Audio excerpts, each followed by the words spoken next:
what we want is to private companies, not necessarily government, private companies to add value. Right. To coffee, to textiles, to fruits, right. to cereals, for animal feeds and for pharmaceutical purposes. But you can imagine we have been depending on steel imported from India, China, Ukraine,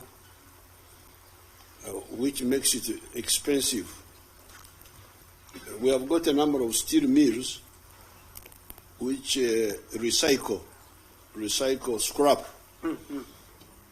But recycled scrap is not as good as integrated steel mill. Yes. From the very good iron ore which we have here. Correct. But now we finally have money to get somebody. But I had started long ago talking with Tata and so on. And, but this is just one example, like steel industry for the hinterland of Africa. Because you see from here to the ocean is very far. Yes. 1,000 miles to Dar es Salaam. Mm-hmm. 800 miles to Mombasa. So when you bring steel product, freight alone, yes, indeed.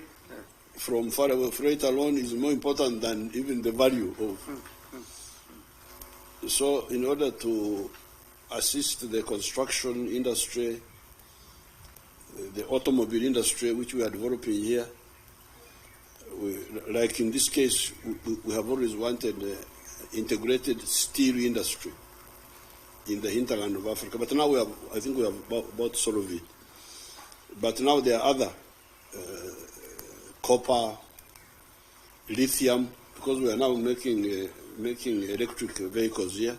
Mm-hmm. We are fabricating them ourselves, but we need lithium batteries. Yes. So this is a very clear area where we can collaborate. And then we have the pathogenic industry, the one of diseases, yes. Pharmaceuticals, vaccines, therapeutics, all of that huge area where we make money out of disease. Mm-hmm. Yes.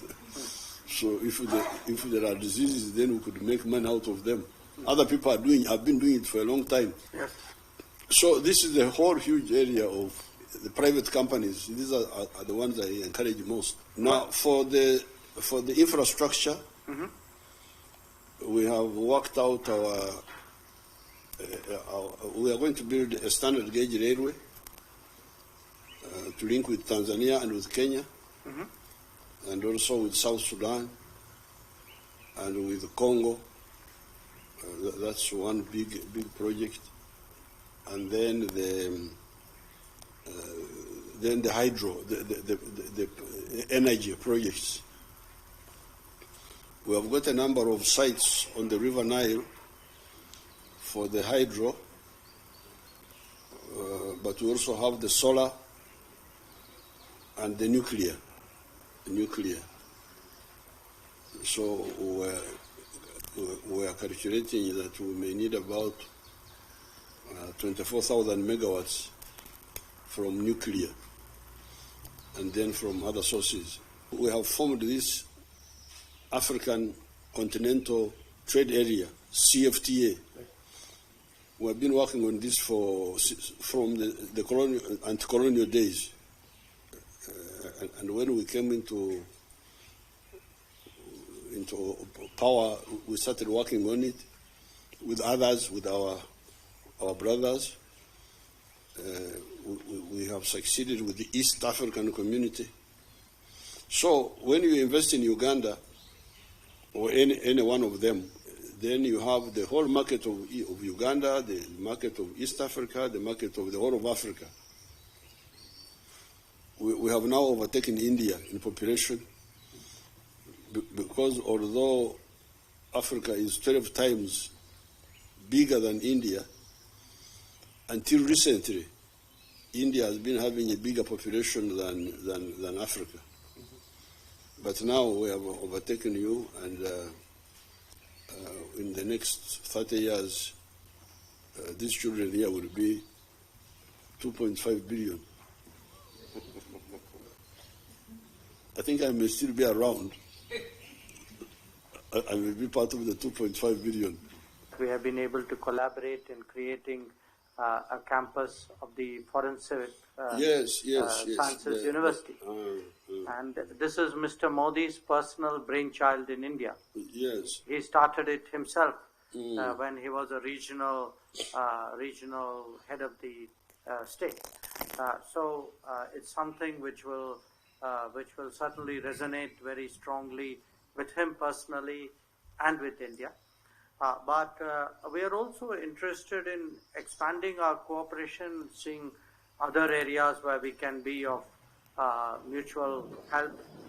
Any projects which Your Excellency feels we can undertake, any way we can contribute to the development of your country, it will be a practical way of expressing our solidarity and friendship. Of the sectors that you mentioned, pharmaceutical is, of course, something where actually, partly because of COVID, the sector has grown very much in the last 3 years. So Your Excellency is quite right that the disease and pathogens create value if you know how to do so. I know many of our pharmaceutical companies are looking for the right location in Africa, because finally medicine needs people. I mean, you cannot be very far away from people. And increasingly there is an element of local acceptance. Yes. So I would say, Excellency, a lot of what you said I would be very happy to look at.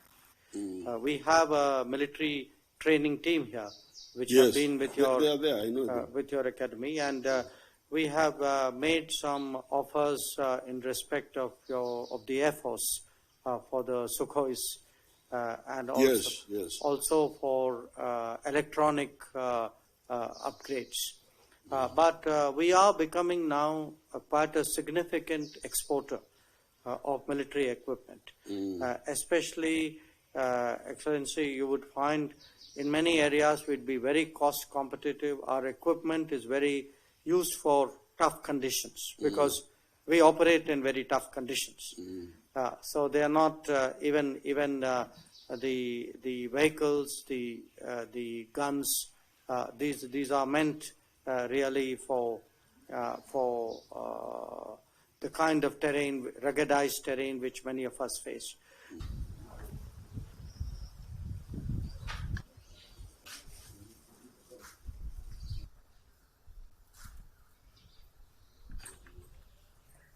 Download the app on App Store or Google Play Store now. Vision Digital Experience, the future of media.